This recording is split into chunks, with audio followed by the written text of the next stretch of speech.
Are you looking for the best fire starter for your fireplace? If you are, this is the video for you. Let's get into it.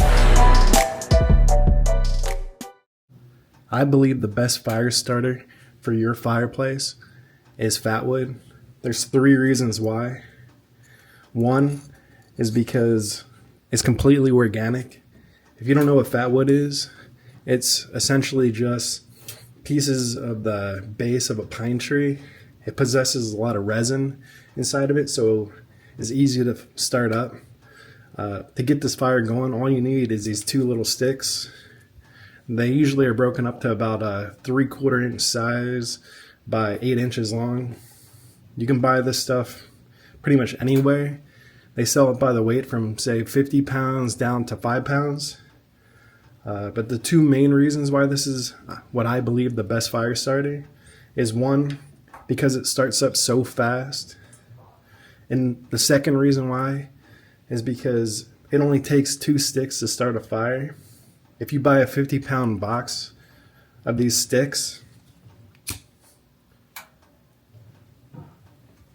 it usually comes with about 3,200 little sticks. So that means I can make 1,600 fires with one 50-pound box of Fatwood. If you buy this stuff in the summertime, you can get it down to about $30-$40 a box for a 50-pound box.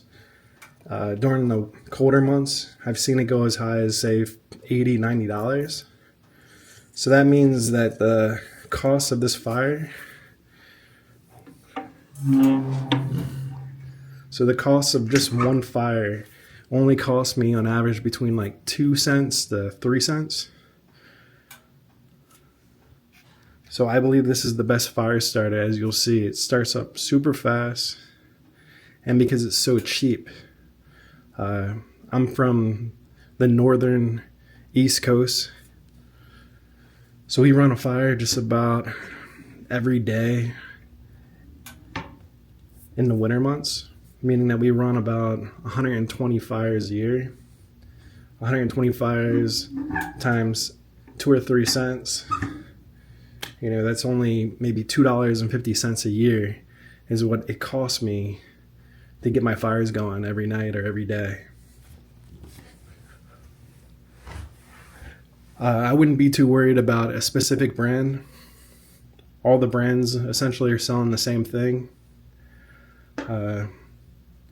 A good place to buy this is actually Amazon, because there's so many sellers that are competing on their website. So yeah, I hope this video was helpful. And if you could, I would ask that you please subscribe. And if you have any questions for me, please leave it in the comment section. I appreciate it. Thanks for watching.